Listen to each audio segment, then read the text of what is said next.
Welcome to the Backyard Bouquet podcast, where stories bloom from local flower fields and home gardens. I'm your host, Jennifer Galizia of the Flowering Farmhouse. I'm a backyard gardener turned flower farmer located in Hood River, Oregon. Join us for heartfelt journeys shared by flower farmers and backyard gardeners. Each episode is like a vibrant garden, cultivating wisdom and joy through flowers. From growing your own backyard garden to supporting your local flower farmer, the Backyard Bouquet is your fertile ground for heartwarming tales and expert cut flower growing advice. All right, flower friends, grab your gardening gloves, garden snips, or your favorite vase because it's time to let your backyard bloom.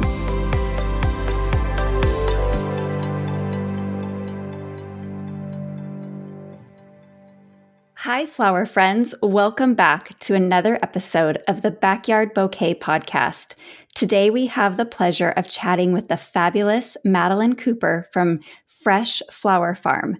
Madeline's cozy flower farm is located in Alberta, Canada, where she turns her love for pink blooms and sweet peas into a flower lover's dream, all while keeping it organic and beautiful. And get this, she's growing tons of flowers in Zone 2B. That's right. She's here today to tell us how even in colder growing zones, you can grow a cut flower garden full of life and color. Madeline's not just about flowers. She's a festive soul, dubbed the Queen of Christmas, and she's got a flair for the fancy. These days, she's more likely to rock rubber boots than stilettos. Today, Madeline's here to share her journey from glam to garden and to convince us all that we've got what it takes to add a little more beauty to the world. So let's dive in and get the dirt on how she does it all. Please join me in welcoming Madeline to the Backyard Bouquet podcast. Hi, Madeline. Thanks for joining us today. Hi, thank you for having me. Oh, I'm so excited to chat with you. Madeline, your journey to becoming a flower farmer in Alberta, Canada is certainly inspiring. Can you share with us what sparked your passion to become a flower farmer and how you made the transition to creating Fraiche Flower Farm in the scenic Tolleby Lake? Yes, so I'm originally from Washington State.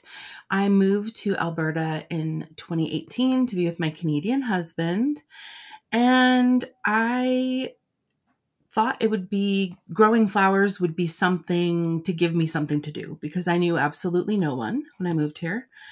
And I was giving flowers to people in the community that as I was meeting them that summer.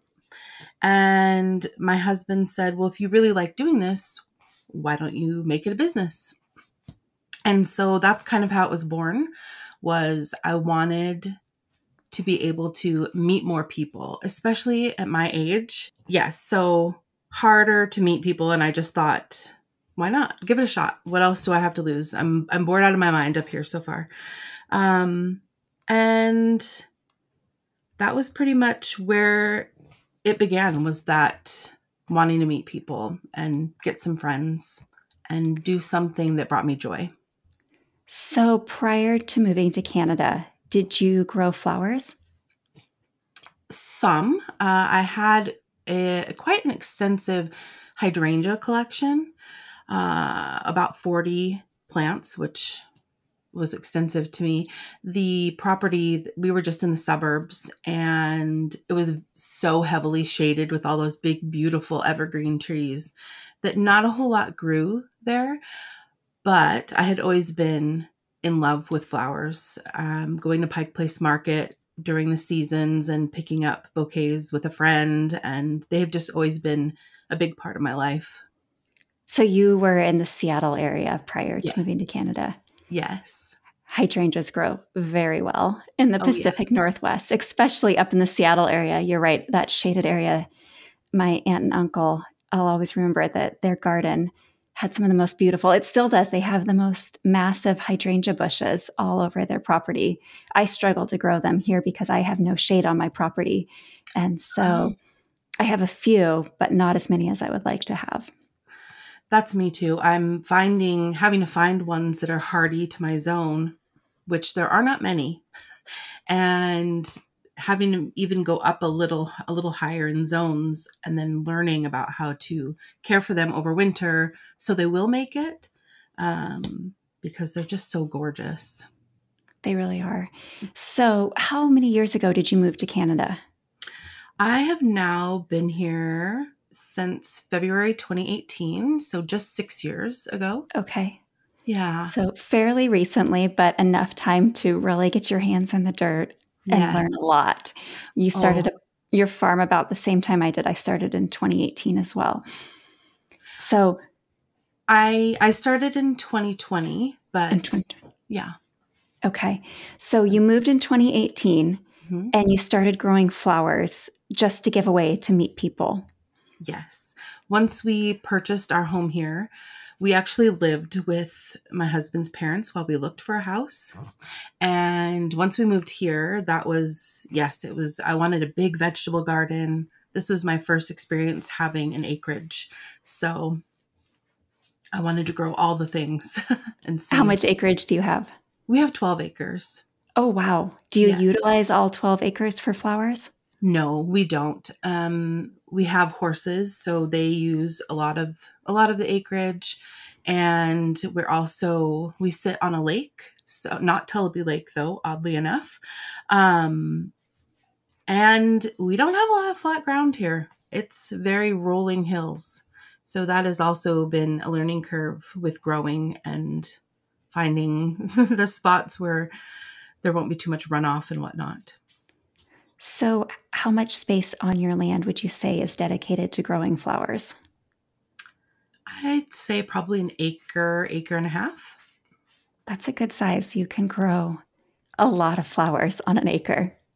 Yes. So when you first started on this property, you acquired this property in 2018? November 2018. November 2018. So that first spring, how did you decide what you wanted to plant in your garden there?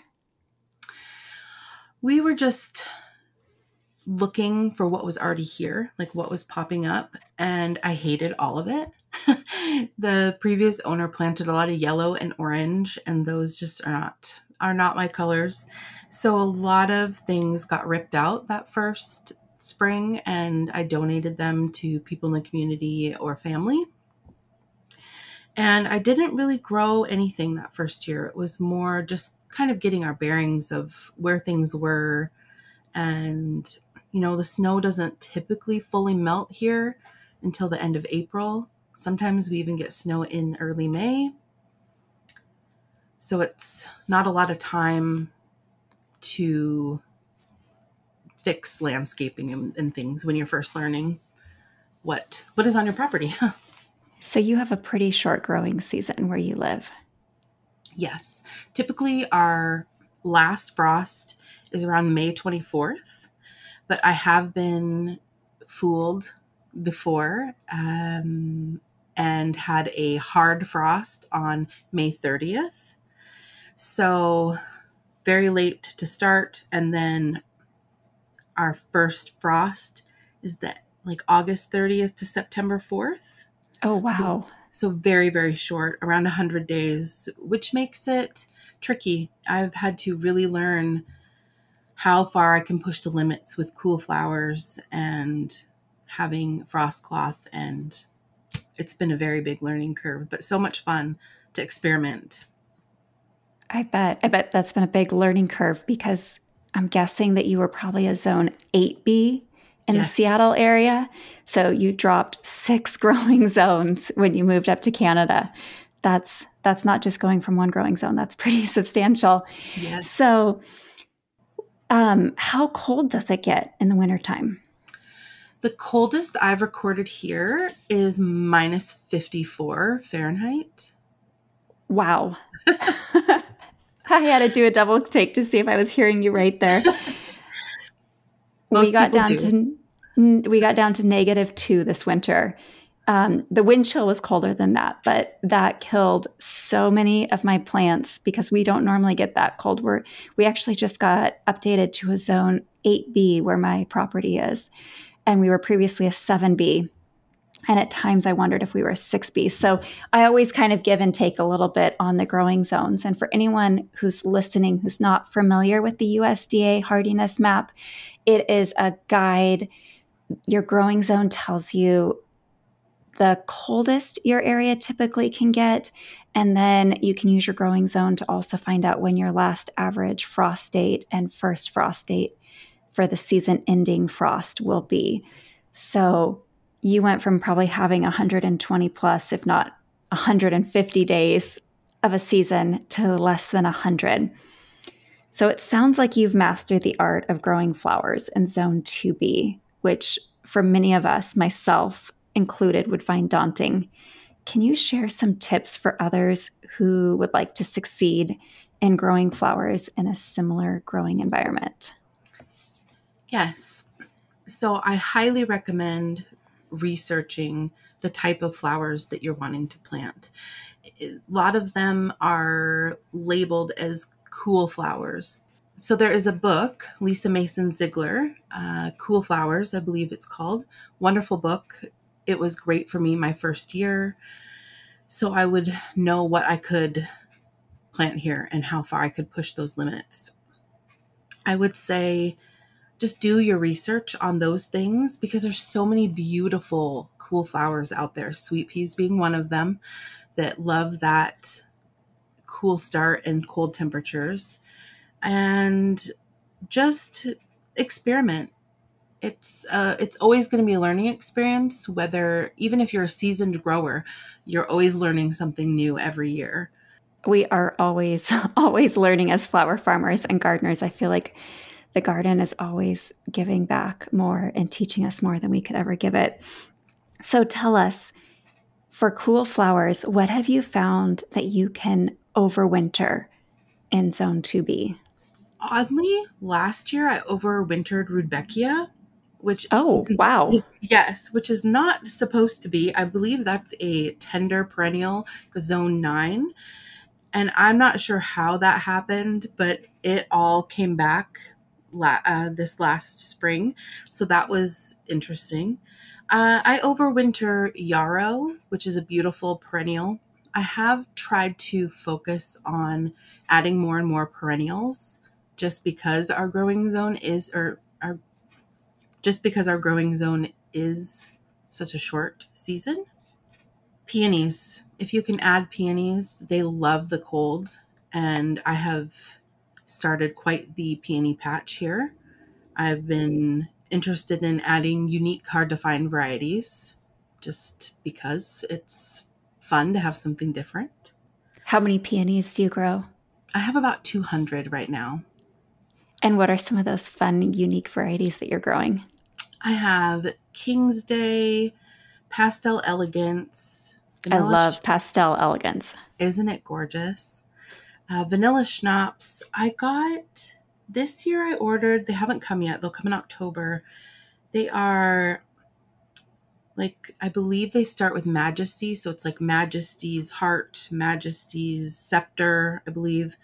And they are very unique and just lovely. I have not heard of a couple of those. Yes, there's a grower here in Canada. Her name is Louise, and she owns Unicorn Blooms. So she tries to get hard to find varieties at wholesale pricing for flower farmers here in Canada. And she gets all these peonies from Groot Peonies, which I believe is in the Netherlands. Amazing selection for us growers here in Canada. She works really hard on that to give us some beautiful things because it's hard getting things in Canada compared to how easy and accessible things are in the US. I imagine so. I know because I sell dahlia tubers and seeds. I often have people reaching out from Canada asking if I can ship. And as a small grower, it's just cost prohibited to get the licensing and fees to legally ship anything up to Canada. And I'm sure the same is for you to ship to the US. Yes, I've never even tried. Mostly I am searching out farms that will ship to Canada, or I have even once purchased in the US while I was home and did all the paperwork myself to get things across the border. And that was quite a challenge, I will tell you, but it was worth it for some of the varieties that I was able to get. So I think that some of our listeners might be interested in knowing about that process, if you don't mind sharing, because I do probably weekly this time of year, have someone reach out for me saying, I live in Canada, but I'm going to be back in Washington, or I'm going to be in New York for a week. Can you ship to my New York address? Or I actually just shipped a seed order to a New York hotel yesterday so the person can bring seeds back to Canada. What was the process you had to go through to bring those seeds or tubers or plant material back into Canada? So it sometimes will differ, but you will need to get a phytosanitary certificate. And there is another certificate that you need, and I can't remember what it is exactly called off the top of my head. I apologize. And then you have to, wherever you're going to be crossing, you have to make sure that there will be somebody there to inspect, and you have to schedule an appointment. So it's not like you can just pull up to the border and say, hey, I have these plants. We inspect them, because there isn't always somebody there. And depending on what crossing it is, they may not even offer that service. So you have to really do some research and look into that. But it is doable. It does cost money. I don't remember the exact numbers, but even to have them inspected, there's a fee. Sure, they have to pay for those services somehow. Yes. So the certificates that you mentioned, did you have to reach out to the U.S. Department of Agriculture, or was it a Canadian certificate that you had to get? So it's a American certificate, I believe, for the phyto. And then the other certificate that I'm talking about that I cannot remember, that is for the Canadian side. And gosh, I'm really sorry that I can't remember what it's called. That's okay. Maybe we can include it in the show notes. You can get back to me and we'll include the name of the other certificate in the show notes so those that are trying to cross the border with plants can look up the information. Okay, that sounds good. Perfect. So you mentioned that you grow some perennials in your growing zone. It was interesting that you mentioned the rutabaga. I love rutabaga. I always succession sow more. I start a little bit more each season so that I have an early season and a later season crop of it, because I'm always getting powdery mildew on it. But it does say on the packets usually that it's a 9 and up tender perennial. I maybe lose 1 or 2 out of hundreds of plants every year. And I'm a 7 to an 8 growing zone. And I just love that it comes back year after year. And I'm not sure if it drops the seeds and the seeds come back, or the plant, because it dies back to the ground and then it sends up more. So I think it's just sending up new shoots. But I mean, I'm going on year 3 and 4 with my plants, and they're all coming back again. So it's so amazing. It's less so work, great. Right? Yes. Perennials equal less work. If I would have realized that earlier on, I would have invested in even more perennials. However, moving a farm like I just recently did, I would not recommend a ton of perennials if you don't have a long-term lease or a permanent home for your plants, because uprooting perennials is not an easy job, especially peonies. So tell us about non-perennials, so the annual flowers that you can grow as cool flowers in your growing zone. There are quite a few, and lots of them, if you aren't somebody that has a setup to start them indoors early, there's so many that you can direct seed. I have a lot that I have dedicated patches for because they just reseed and grow fine. Dara and like the Amy, the Queen Anne's lace. Even I've had, this sounds crazy, but I've had sweet peas fall to the ground and then emerge the next spring, which I found wild the first time I noticed that. Cosmos will self-seed. Larkspur. Wow. Yeah, so many things. I will say that probably larkspur is one of my favorite ones that will self-seed and come back. They like that cold snap, and they just get more and more beautiful. I keep mine in my freezer, the larkspur seeds, but I always have such a hard time germinating them. And I finally just said, you know what, I'm just going to sprinkle them out. And I sprinkled them in a plot. And now they come back year after year, like you said.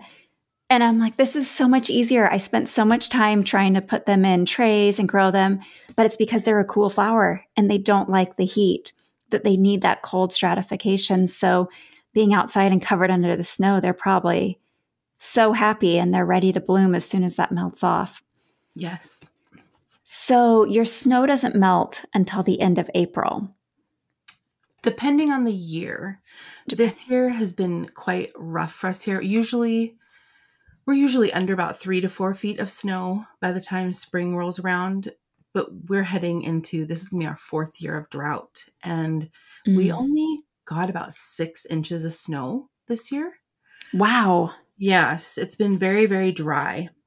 So we currently have no snow, which is unheard of for March 22nd. Wow. So yes, we're pre-recording this before this airs in April. What is the temperature if you don't have any snow? Today it's 12 degrees Fahrenheit. It's so funny. I've lived here for 6 years, but I refuse to convert to Celsius. So I usually have to look it up. It is -9 Celsius here today. Burr. So your plants have no snow coverage. So you really have to grow plants that are tolerant to the cold where you are. I do. And if I know that it's something like, for example, I have some climbing roses that are zone 4, and those get heavily insulated before winter comes. So they'll survive because they wouldn't otherwise. In episode 14 of the Backyard Bouquet podcast, we recently heard from Ben Hanna of Heirloom Roses, and he talked about roses that are meant for different growing zones. One thing we didn't touch on that you just mentioned was protecting your roses over winter. How do you insulate your roses over the winter time? So I mulch them heavily up fairly high, several inches. And then I take a tomato cage and I turn it upside down. So the points that normally go on the ground are up. So it's kind of like a little teepee. Mm-hmm. And I stuff it full of straw as tight as I can get it in there. And then I have a frost cloth it gives 10 degrees protection. And so I wrap multiple layers around the whole teepee and clip it up at the tops and the sides and use landscape staples and put that in the ground so it doesn't blow off in the winter. And that's allowed me to have zone 4 roses in a 2B setting. Wow. That is some serious dedication. Yes. How many roses do you grow? I only have about 12 right now. Okay. But that is ever growing. I have several coming this spring. They're just addicting. They're so beautiful and they smell amazing. They do. I'm up to 47, which is not very many for a flower farmer. But I just haven't had the space for more. But I was trying to cover 47 like you do would take a lot of time and manpower. It would be an all-day project at least, yes. Oh, absolutely. But that's such a great idea. I have some roses that are more protected than others. And we got, like I mentioned earlier, we got down to -2 this last year, which really is unheard of for us because our zone, I guess, could drop to 0. But if we drop below 10, it's pretty historic for us. So that is great advice. That's something that I should be better about because my roses had a lot of damage. I lost a lot of hydrangeas this last year. The climate change is definitely impacting us. So you mentioned that you're on your 4th year of a drought. How is that impacting your farm? It's been very tough. Like I said, we are on a lake and we do have dugouts that are right above the lake. And so we've had to pump up water from those dugouts so we can use them to water because last year, I honestly couldn't even tell you. We maybe had 1 good rain. It was terrible. And it does show in the flowers, no matter how much we pump water up to water things, there's just nothing like rainwater. So it has been a challenge in that aspect of getting all of the equipment to be able to pump because it's also uphill about 300 yards that we're having to pump all that water up to. Are you pumping from a well? We're pumping from a dugout, which it's like a mini lake. They're man-made typically. That's how the original owners got the water up to the house here, was in this dugout. So we had to install the pumps and all of the lines to get it to go uphill. And yeah, it's an expensive and very challenging for just my husband and I to do ourselves to get that work done. And then last year, we have beavers that are on that dugout, and they chewed through all of the lines that we. Oh no, they were thirsty. Yes. So we had to redo all of that. And I'm sure that when we go there this spring, we'll have to do it again. Those little buggers. Well, that sounds very challenging, having to deal with not only a drought, but pumping water uphill and also dealing with those beavers that are thirsty and chewing a hole in your pipes. Have you tried pulse watering at all? No, I have not. I heard about pulse watering last year from Jenny Love on her podcast, The No-Till Flower Farmers. And it is an idea that instead of doing heavy watering once a day, you water multiple times a day. So I used to water for 1 hour at a time on I have drip irrigation. And so each of my stations would run for an hour a day. Now I switched over because none of my plants were growing super well. And I tried going to 5 times a day. So I would do, depending on my drip lines, because some of my drip lines are every 4-inch spacing and some of them are every 6-inch. They're pre-perforated holes on the drip lines. And so I have different drip lines for different areas. So depending on how close the drip lines were together, I had a monitor to see how saturated the soil was getting. And later in the season, I actually reduced it to 3 waterings a day. But some stations got 5 minutes a day, 5 minutes at a time. Some got up to 15. One section where the water doesn't flow quite as well got 20 minutes.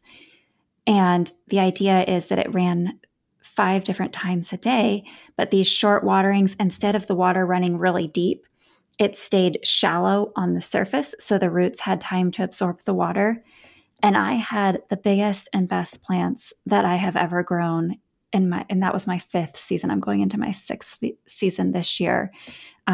And it made such a difference, especially in my dahlias. By the end of the season, I actually had to reduce down to 3 times a day with watering the dahlias because the soil was starting to get too wet. And we didn't have any rain either last summer. So we rely on our irrigation.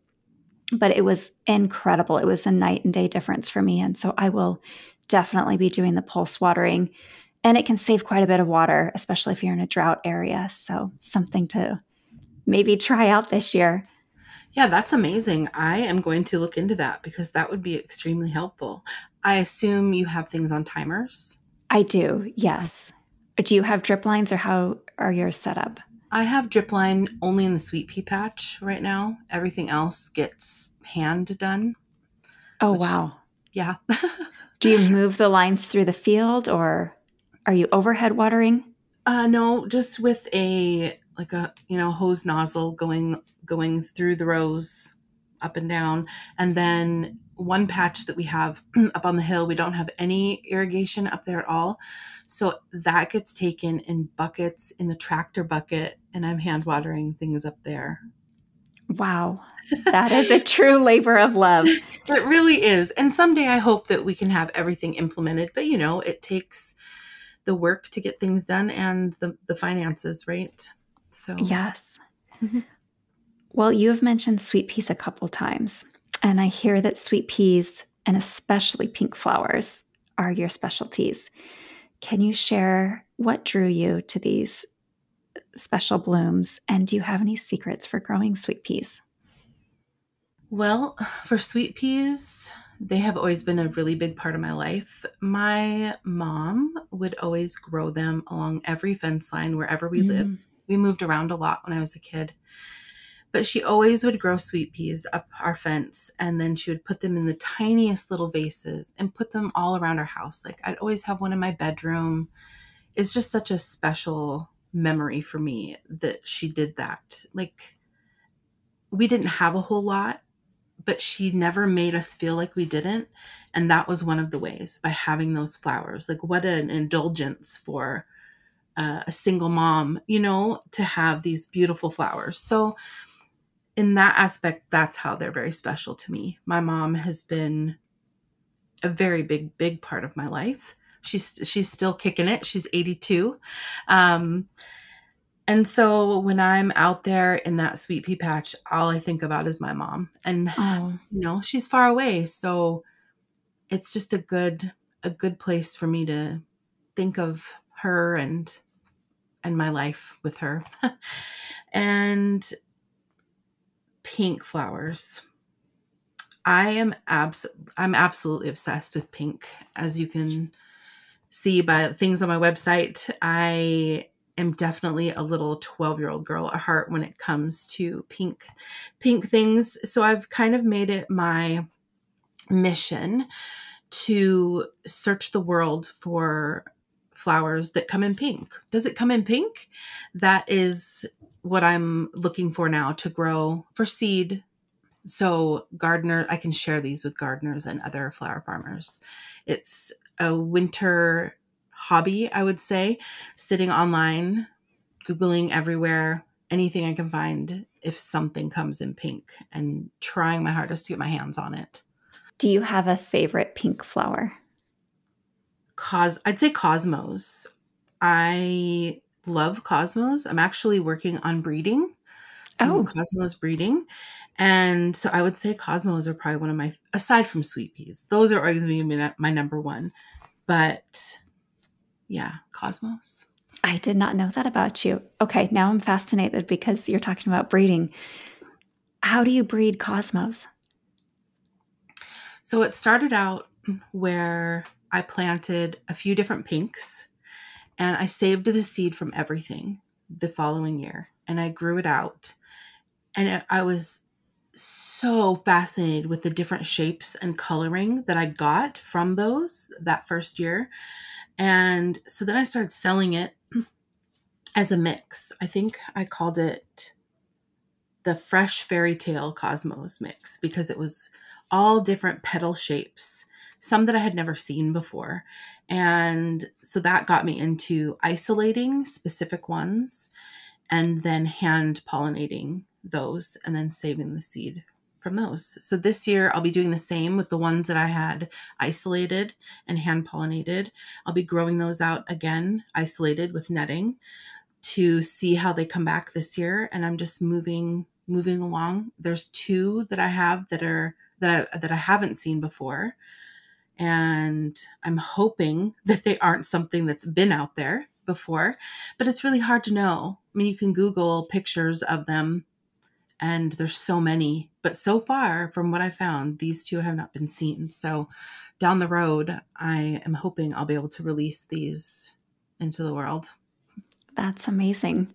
So you have to isolate them to get them to come back true to seed or true to form. Yes. Otherwise, you'll get a new variety out of them. Yes. Interesting.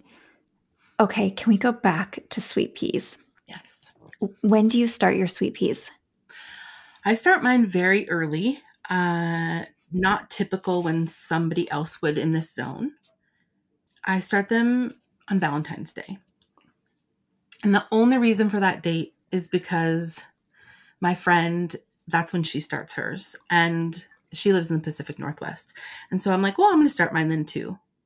And which is silly. At the time it was silly because such a different zone. There's really no reason other than that's when she did. So that's what I'm going to try. And I've had many trial and errors over the years, but I found if I start them that early and I start them cool, our garage, we have a heated garage. It runs about 50 degrees Fahrenheit. That's 10 Celsius. Get them to germinate there. And then I immediately move them into a heated greenhouse. So it's just ambient heat. We were lucky when we purchased this house. There's a attached greenhouse to the garage. So it gets the ambient heat from the garage. Oh, nice. Yes. So it never dips below freezing unless it's like minus 54. Then there's no way to keep that from happening. But so once they germinate, I immediately put them in there and they do drop lower at night, and it just creates these lovely, bushy, hardy plants. I've never had to pinch them since I've started doing that. So start them early. But here, I honestly would tell anybody that's just a home gardener to wait until April when the soil can be worked and direct sow them, because you will still get lovely plants and they'll be acclimated to the weather, and you won't have to pinch those either, and just grow them that way. It's the easiest way. I personally am too much of a control freak to do that. I want to make sure I don't have any empty spots, so I don't direct seed anything. How many sweet peas are you growing? This year, 5,000. Oh, wow. But That's I'm a nowhere. lot. Yes, but it's a goal to have even more. I'm nowhere near the sweet pea queen, Marin, but it's a goal. It's a lofty goal, but it's a goal. I had a chance to see Marin's sweet pea patch last summer. I think she has 30,000. Oh my goodness. It was incredible. She's truly the sweet pea queen. Yes, she is. So you sow on February 14th, but in your growing zone, you recommend people start in April. Obviously, if you're in a warmer growing zone, you need to start them a lot sooner because they are a cool flower. How warm do you get in the summertime? We typically hover in the 70s, but we do have days that are in the 80s, and sometimes it'll get even a little bit hotter, like a day or two in the 90s. I'm sorry for anybody listening from Canada. I don't know the exact Celsius for those. Yeah, so not super warm, which is, again, a great thing for those sweet peas to be able to bloom longer. I usually start getting blooms the first week of June. And when I wasn't collecting for seed and I was constantly cutting, I would have them until past our frost. So, but now. That's amazing. Past your frost. Yes. I'm lucky to have them past June here because, well, several years ago, we hit 118 in June, and that was a record high, and it just killed my sweet peas. This year, I'm only doing about 20 feet of sweet peas. I used to do about 200 feet, and I didn't even have 1,000 plants. So way less than you and Marin, but I love the smell of them. But because of our heat, we have such a short growing season for sweet peas that I can't give them a lot of space. And we have so much wind that my stems are so short in comparison. I never would have thought that the wind would make that happen. That's interesting. Yes. Well, I assume it could be the heat too.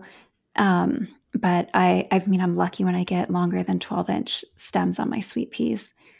But the smell, instead, because I don't get the long stems, I'll just cut from the vine to increase the stem length. But the smell makes up for it. It's so heavenly.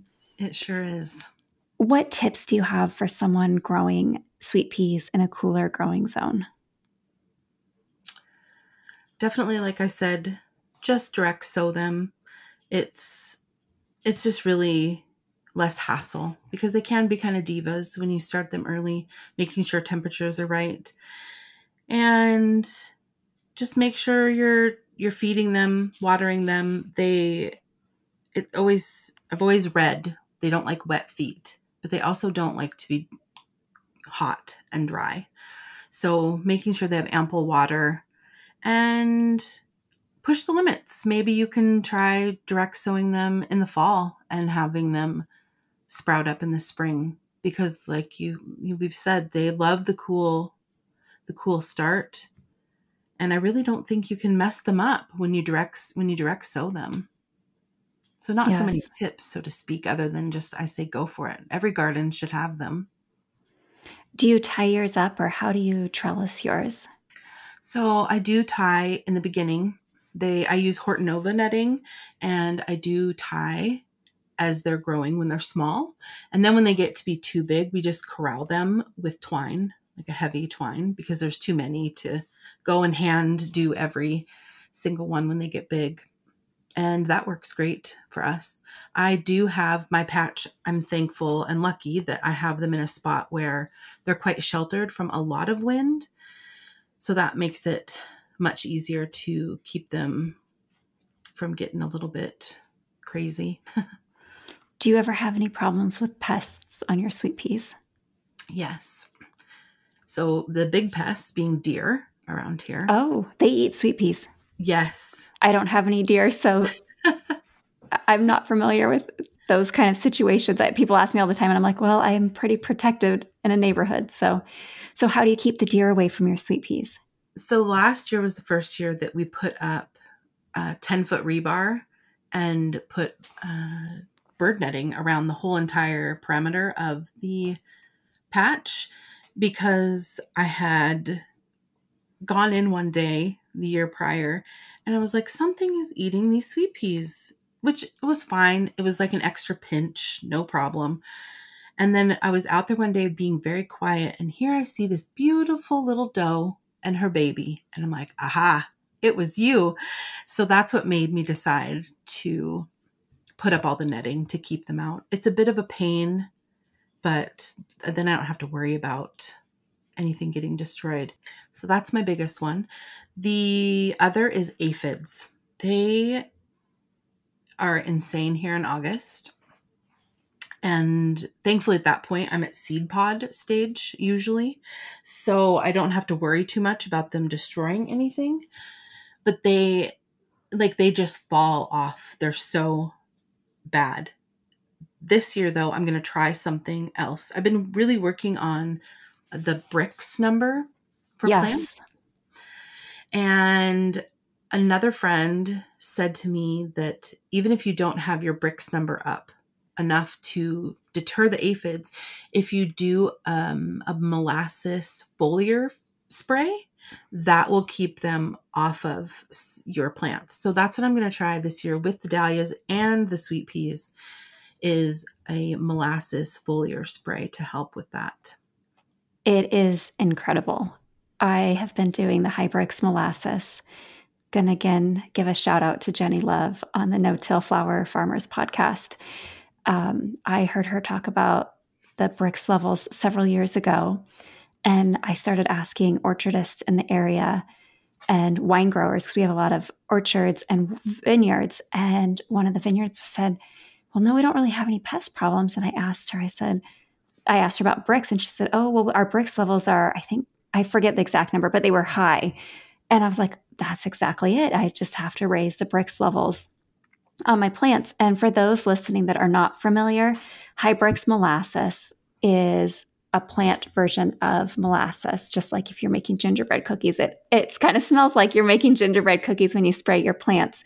But what it does is it changes the sugar levels in your plants. And the idea is, as your sugar levels increase in the plant, it becomes less desirable to certain bugs and pests. So it's not going to stop them from ever taking a bite. But what's going to happen, in my understanding, I'm not a scientist, I'm not a bug expert, but as an aphid will bite your plant, as the Brix levels increase, it's not going to have a desirable taste to them. So they're going to move on to something else. And as you keep increasing it, for me, I really got into this because I have a terrible problem with grasshoppers on my dahlias, and they were devouring my dahlias a couple of years ago. So I really had to be diligent on increasing my Brix levels. I finally got my Brix levels high enough that the grasshoppers started leaving my plants alone. And that was amazing. And so I spray Brix molasses every 2 weeks in my garden. So I love that you mentioned that, because it has been a game changer. I don't use any chemicals in my garden. Me either. And do you just use it in like a backpack sprayer? Is that how you're doing it? I do. So I have a 10-gallon home brewing solution, and I don't have my mix in front of me. I have people reach out all the time. I shared a video on Instagram, and in the caption, it lists my ingredients that I use. And I will say that if you go and look it up, remember that you do need a soil test. A soil test will tell you what your yard or your soil is lacking or needing. So my mix might not be what you need in your garden, but for me, I use fish and kelp granule that I mix in with compost. I use the molasses. I use a mycorrhizae, in it, which I've heard mixed people say, oh, you should or you shouldn't do that. So it works for me. So I'm going to keep doing it. But it's kind of that experiment that you mentioned. You got to do what works for you. Yes. And then I use calcium in my mix also. And it has made a tremendous difference in the strength of my dahlia and ranunculus stems, where I would have stems breaking on the ranunculus, or because I can get 40-mile-an-hour wind gusts here, I need really, really strong dahlia stems. So I add that calcium, but literally I don't. Oh, and I will add worm compost, liquid worm compost also into mine.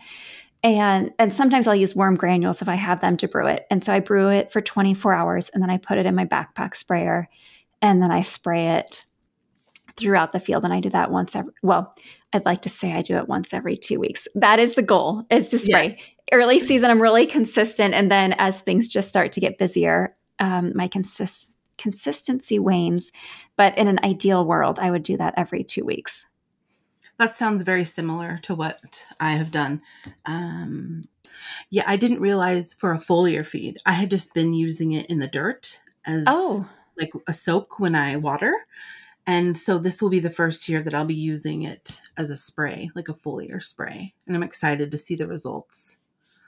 I think you'll be really pleased. You'll have to let us know how it goes, because it definitely has made a difference. Because I, at first, struggled terribly with aphids on mine. I am trying, and I'm curious if you do this. I have not tried this before because I have had to downsize this year. Everything is getting very condensed in my spaces. I put calendula as a trap next to my sweet peas. Do you have any experience doing that?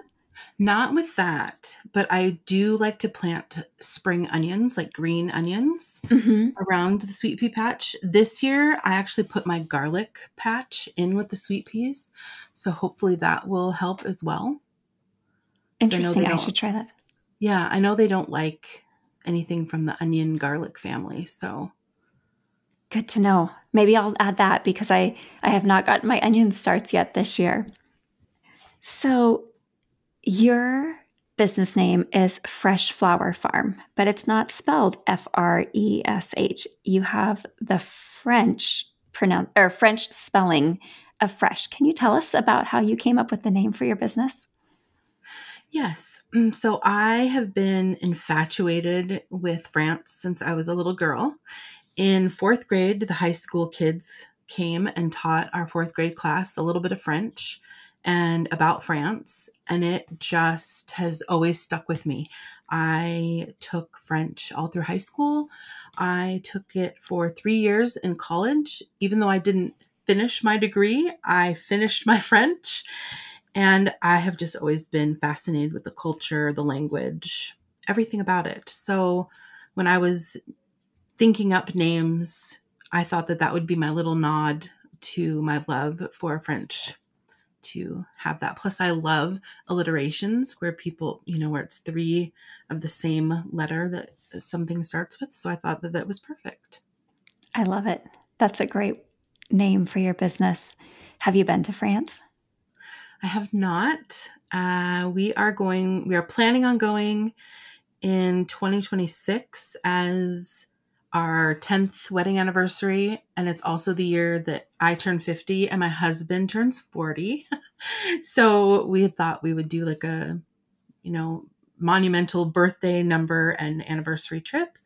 And then I'm supposed to go in 2027 with some friends. So I'm going to likely get to go twice, which is incredible and exciting. That sounds amazing.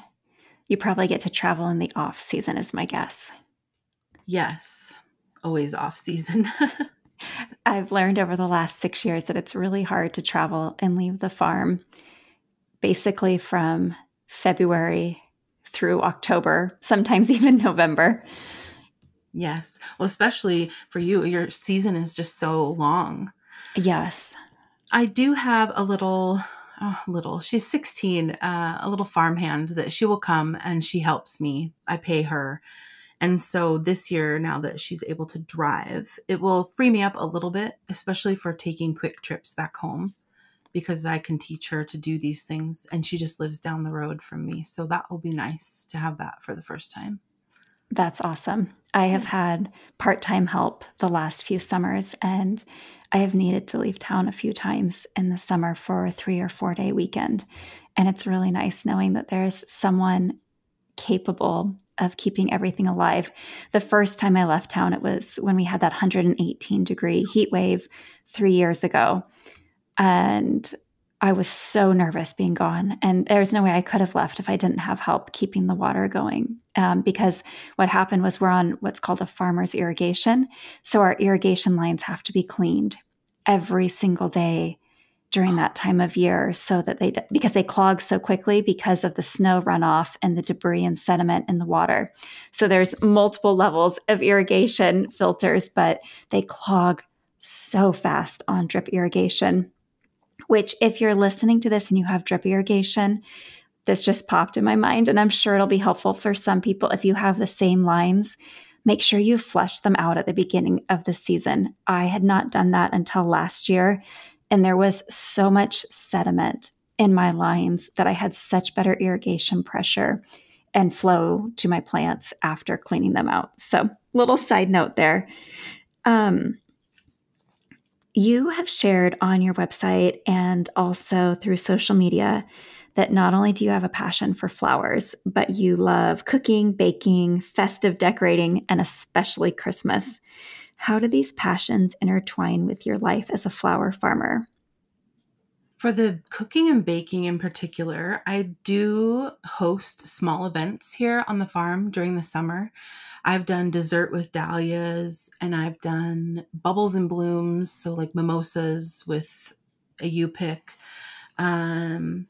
And that part gives me the being able to entertain, because I love to entertain and host other people. And it gives me the ability to bake for other people, which I also love. My husband is gone 10 to 12 days at a time. So I don't get to do a lot of that anymore. And so this gives me a way to include that in with the flowers.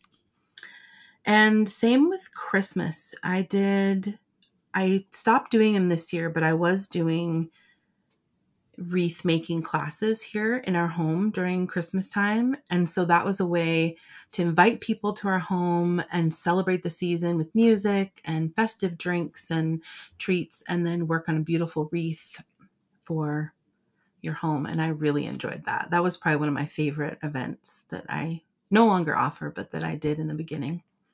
I love all three of those, and such fun names: Bubbles and Blooms, Dessert, and Dahlias. What did you call your Christmas one? I had two. I had one that was just a regular like holiday wreath workshop.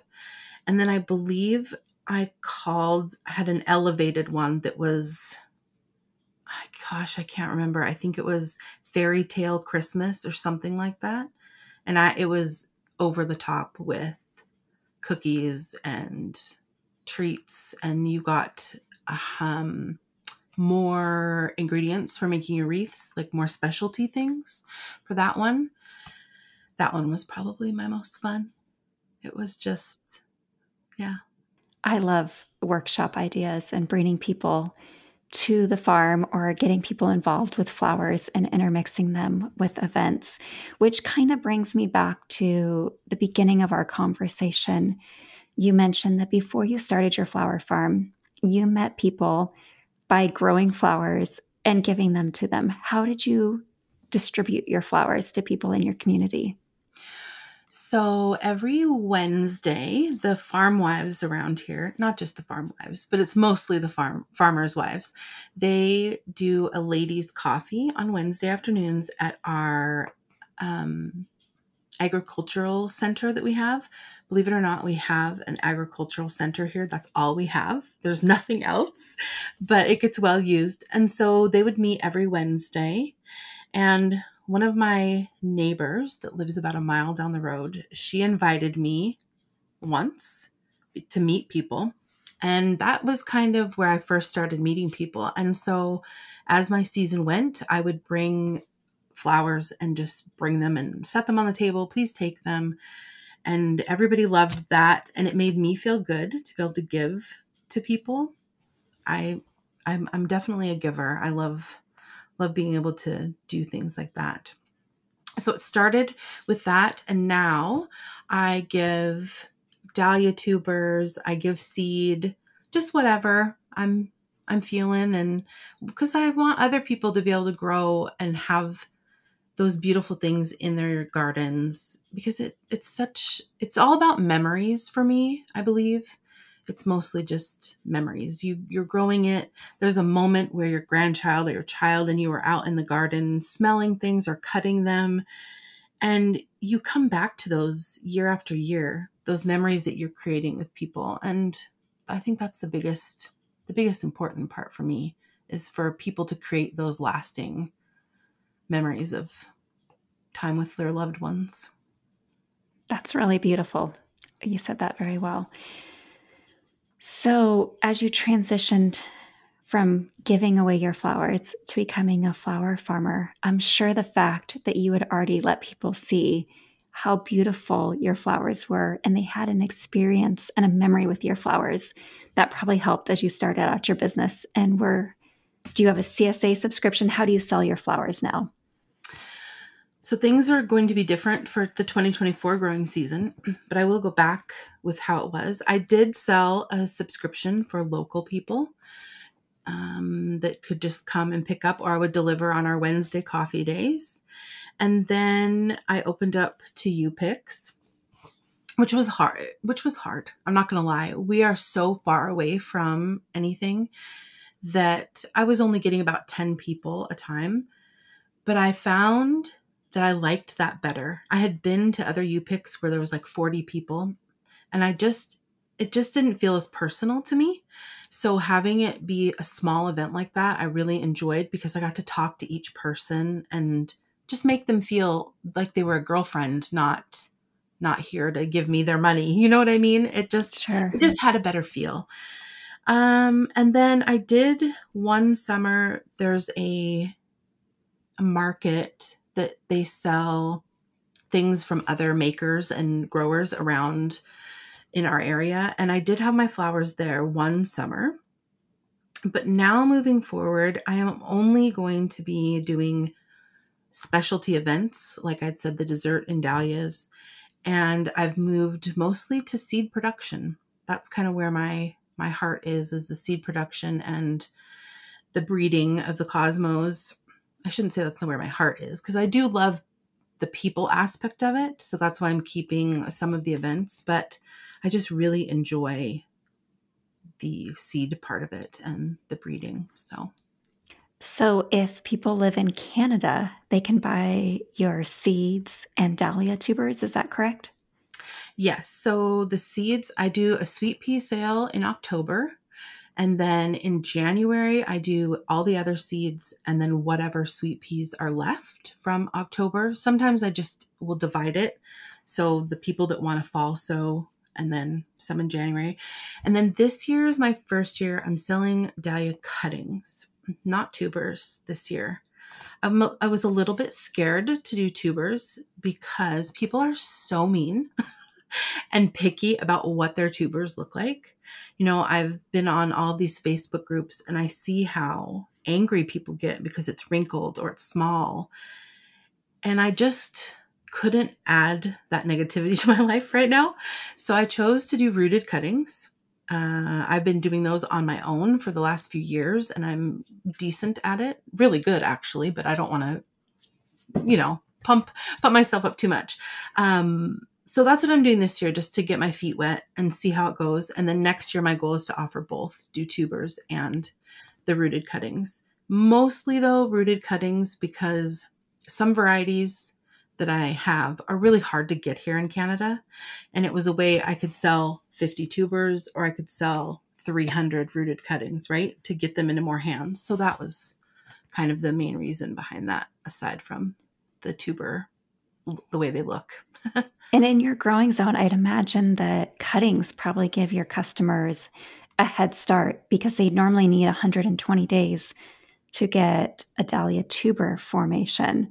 So if they already have a cutting they have a head start to get their flowers growing and the tubers forming. Is that correct? Yes, that is correct. And they also tend to bloom sooner, like quite a bit sooner.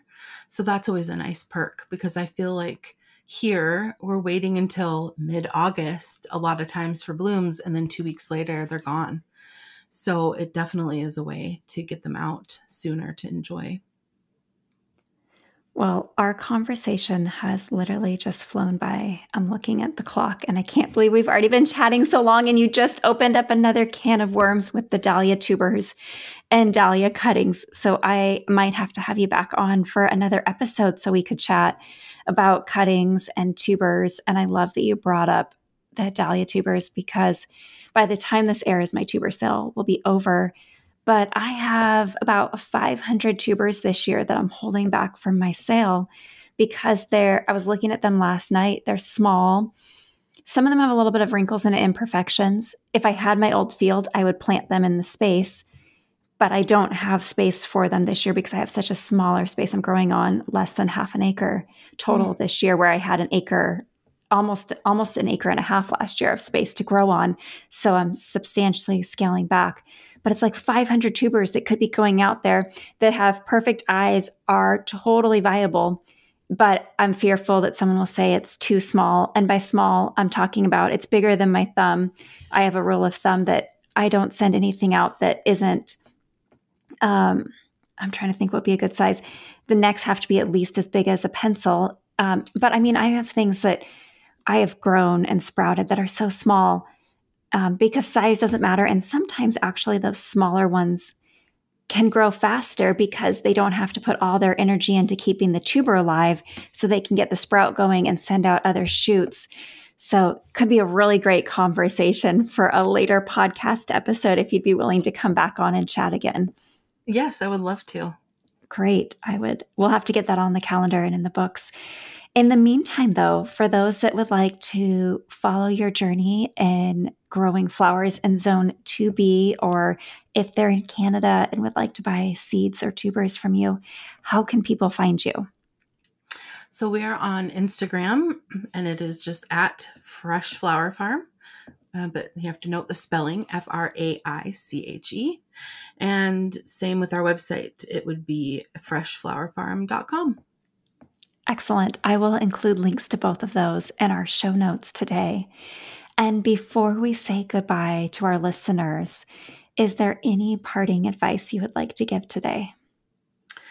I would say if you are just starting out, whether you're growing in your home garden or if you're wanting to become a flower farmer, just start small. You don't have to grow 100 things your first time. Start small. Give yourself grace. There's always going to be a learning curve no matter who you are, and just have fun. Even if you're just growing to put a bouquet on your kitchen table or your dining room table every week, just have a good time and enjoy it. That is such a great reminder. Just have fun and enjoy it. Such an important part of the process. When we lose the joy, it doesn't become fun anymore. Thank you for those wise words. Well, Madeline, it has been such an honor to chat with you today. And I'll look forward to welcoming you back on the podcast in the near future to talk dahlias next time. In the meantime, happy gardening. Thank you so much. It was wonderful to be here. Thank you. We'll talk soon. Thank you, flower friends, for joining us on another episode of The Backyard Bouquet. I hope you've enjoyed the inspiring stories and valuable gardening insights we've shared today. Whether you're cultivating your own backyard blooms or supporting your local flower farmer, you're contributing to the local flower movement, and we're so happy to have you growing with us. If you'd like to stay connected and continue this blossoming journey with local flowers, don't forget to subscribe to the Backyard Bouquet podcast. I'd be so grateful if you would take a moment to leave us a review of this episode. And finally, please share this episode with your garden friends. Until next time, keep growing, keep blooming, and remember that every bouquet starts right here in the backyard.